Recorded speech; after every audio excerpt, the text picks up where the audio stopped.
Good morning po. Tayo po'y mag-aral ng salita ng Diyos. Aklat po ng Santiago, the book of James, chapter 1, verses 2 to 5. Mga kapatid, magalak kayo kapag kayo'y dumaranas ng iba't ibang uri ng pagsubok. Dapat ninyong malaman na napatatatag ang ating pananampalataya sa pamamagitan ng mga pagsubok. At dapat kayong magpakatatag hanggang wakas upang kayo'y maging ganap at walang pagkukulang.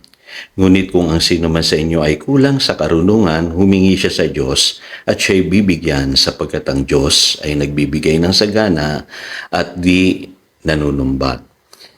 Questions and truths about suffering. Alam niyo po, isa po sa pinakamahirap na gawain ng pastor ay yung sumagot siya sa mga tanong ng mga tao pong dumadaan sa iba't ibang pagsubok o suffering.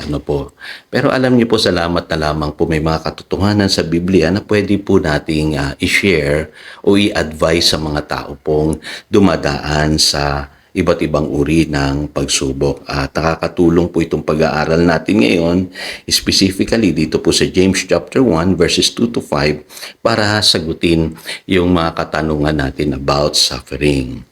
Unang-una, ano ba yung joy na tinutukoy dyan? Yung joy po na tinutukoy dito mga kapatid ay hindi po pakiramdam or emosyon. Ito po yung tinatawag na tamang perspective o outlook sa pagharap po sa pagsubok.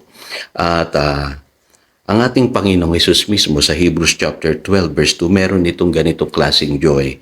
Ang sabi po dyan, who for the joy set before Him endured the cross. So ibig sabihin, doon sa pinagdaanan ng Panginoong Hesus na pagsubok sa krus, taglay-taglay niya itong joy na ito, kaya siya nagtagumpay. So hindi po ito pakiramdam, hindi po ito feelings na akala natin na sinasabi ng isang kanta na tatawanan mo lang iyong problema. Hindi po. Ito po ay positive outlook sa pagharap sa suffering. Kasi marami po sa atin kapag dumadaan sa pagsubok, nawawala ng pag-asa, nanghihina, natatakot, at yung iba nga ina-avoid na yung pagsubok. Pero hindi naman natin maiiwasan, naririyan talaga yan, mga kapatid, kaya dapat natin harapin. Ang Panginoong Hesus, kinaharap niya ang pagsubok na merong joy sa kanyang puso, na alam niya na magtatagumpay siya, alam niya na may reward pagkatapos ng pagsubok. At higit sa lahat, alam niya yung goal ng pagsubok na pinagdaanan niya. At sa buhay na ito, minsan na napapaisip lang tayo, bakit natin dapat tignan ang pagsubok ng ganoon, na mayroong positibong outlook. Kasi po, ang pagsubok pwede kanyang i-down, pwede kanyang sirain. Pero kung titignan mo ng positibo, ang pagsubok pwede mo yung gawing tuntungan, upang kaharapin pa yung maraming challenges na mayroon sa buhay na ito. Kaya alam niyo po, si Job, napakagandang example po sa James chapter 5 verse 11. Sabi diyan, as you know, we consider blessed those who have persevered. You have heard of Job's perseverance and have seen what the Lord finally brought about. The Lord is full of compassion and mercy. So magandang example, pagka nabasa niyo po yung book of Job, makikita ninyo na sa bandang huli pala, merong restoration after suffering. Kaya lang kadalasan po, meron pong hinihintay ang Diyos na maganap sa ating buhay bago po tayo maka-experience ng restoration. Okay? So, ang isang tanong pa na kadalasan nahihirapan akong sagutin, yung tanong na, meron bang magic formula sa Biblia para lumabas ako sa suffering? Sana nga po meron, sana may generic na sagot. Kaya lang po, tandaan ninyo, iba-iba po yung nature ng ating problema. At sa Biblia po, meron pong iba't ibang approaches sa pagharap sa problema. At pag-aaralan po natin yan this week. Iba-iba po kasi ang pagtugon natin doon sa iba't ibang problema na pinagdadaanan natin. Ang mahalaga po dyan ay dapat taglayin natin yung wisdom na nagmumula sa Diyos na binabanggit sa James chapter 1 verse 5. If any of you lacks wisdom, he should ask God, who gives generously to all without finding fault, and it will be given to him. Yun naman pala, no po, kailangan hihingi tayo ng karunungan mula sa Diyos kung paano natin kakaharapin ang ating mga pinagdadaanang problema. Kaya hindi ko muna masasagot kaagad ngayon kung ano yung sagot do sa specific problem mo, kapatid. Pero ang Biblia sinasabi pwede tayong humingi ng karunungan mula sa Diyos. Okay? Pangatlong tanong, madalas ito naririnig ko sa maraming Kristiyano. Sabihin nila, Pastor, pagka nakikinig ako ng sermon, parang andali-dali lang. Pero pagka sa real life, parang ang hirap pala i-apply yung mga natututunan ko.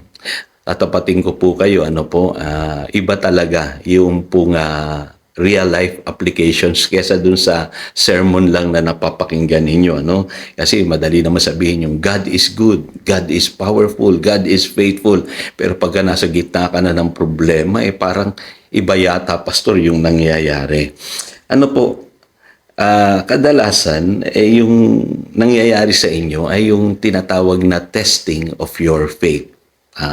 Binabanggit po dyan sa James chapter 1, verse 3. Sabi dyan, because you know that the testing of your faith develops perseverance. Pansinin nyo yung ginamit na word dyan. Your faith. No? Kasi alam nyo po, sa panahon ng pagsubok, hinihintay ng Diyos na ma-involve tayo. Yan. Yung iba sasabihin, talaga, Pastor, may part ka dyan, kapatid. At ang faith, ini-exercise yan sa panahon ng pagsubok. Yan ang purpose ng faith, kapatid. At ang sinasabi dyan, your faith. Kasi ikaw ang haharap doon sa mga pagsubok na pinagdadaanan mo. At ang Biblia, ang sinasabi, magtatagumpay tayo sa pamamagitan ng pananampalataya. Kaya pansinin nyo, kailangan mag-persevere tayo, magtiyaga tayo, maghintay tayo. And at the same time, dapat inaalay natin yung ating pananaw, yung ating kinikilos at ating sinasabi sangayon sa salita ng Diyos. Kaya yung iba naiinip kasi hindi nila alam sa panahon ng pagsubok, binabago ng Diyos yung kanilang puso, yung kanilang pananaw, yung kanilang mga actions at maging yung ating pananalita. At mapapansin nyo, kapag na-align na po yung ating puso dun sa nais ng Diyos, makikita ninyo madali para sa Kanya na tulungan tayo. Kasi dun po yung pagkakataon na na-exercise natin ng tama yung ating pananampalataya. Kaya involved ka rin, kapatid, sa paglutas ng iyong problema. Hindi puro si Lord, may kailangang mabago sa iyo.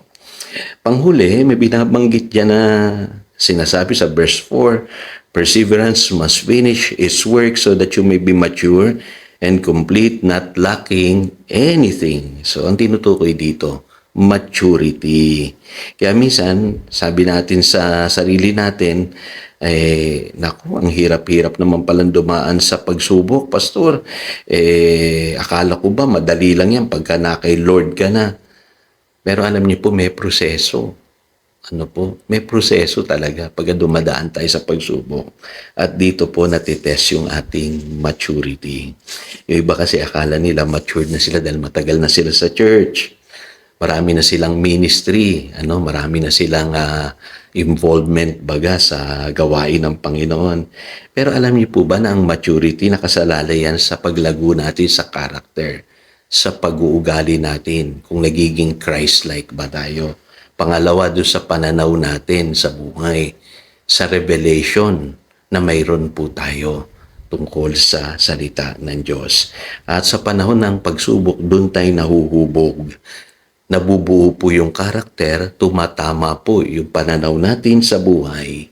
Kaya pagkatapos po niya, nasabi ng Biblia, perseverance must finish its work. At doon po tayo nagiging mature and complete. Kaya alam niyo po mga kapatid, marami tayong tanong about pagsubok or suffering, pero ang mahalaga, magpasalamat tayo sa salita ng Diyos kasi nagbibigay ng sagot ang salita ng Diyos patungkol dito. So again, ito si Pastor Jojo nagpapaalala upang daluyan tayo ng pagpapala manatili tayo sa kanyang salita. Good morning.